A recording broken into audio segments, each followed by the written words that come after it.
Halo, selamat datang di Halftime Talk, tempat kita ngobrolin berita dan analisis sepak bola dengan santai, tapi tetap berbobot. Kali ini kita bakal bahas soal Timnas Indonesia. Apakah jalan mereka bakal lebih mudah kalau masuk ke putaran keempat kualifikasi Piala Dunia?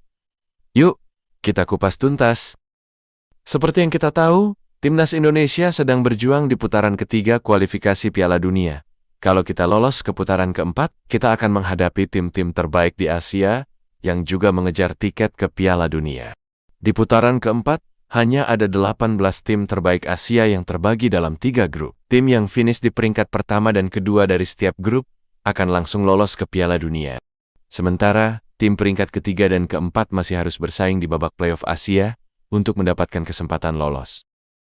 Di putaran keempat, jika kita nanti berada posisi keempat dan lolos babak keempat, mungkin kita akan menghadapi tim-tim yang berkualitas Asia. Kalau dilihat dari klasemen sekarang, mungkin calon lawan kita di grup A ada Uni Emirat Arab dan Qatar. Kemudian di grup B ada Irak dan Oman. Kemudian grup C ada Arab Saudi.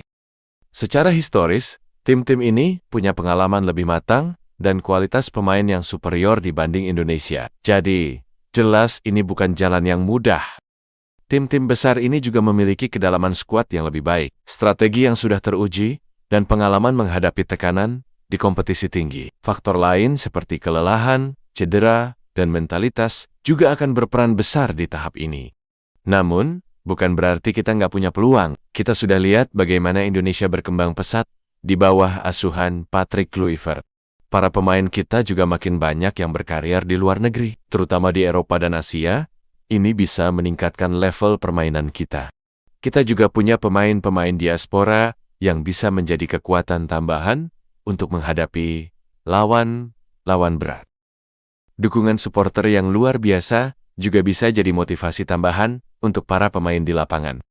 Jika timnas bisa memanfaatkan set piece dan counter attack dengan baik, kita bisa mencuri poin dari tim besar.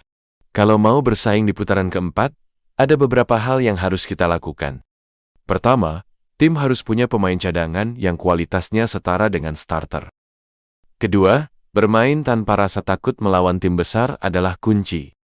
Ketiga, timnas, kita harus bisa memanfaatkan set piece dan counter attack akan lebih berpeluang mencuri poin. Keempat, jangan kebobolan di menit-menit awal dan tetap disiplin sepanjang pertandingan. Dan yang terakhir, bermain di depan supporter sendiri harus menjadi keuntungan untuk mendapatkan poin sebanyak mungkin. Jadi, kesimpulannya, kalau Indonesia masuk putaran keempat, bukan berarti kita bakal menang mudah. Justru, tantangan semakin besar. Tapi dengan kerja keras, strategi yang tepat, dan dukungan penuh dari kita semua, peluang selalu ada. Gimana menurut kalian? Bisa nggak timnas bersaing di putaran keempat? Tulis pendapat kalian di komentar. Jangan lupa like, share, dan subscribe untuk terus dukung Halftime Talk. Sampai jumpa di episode berikutnya.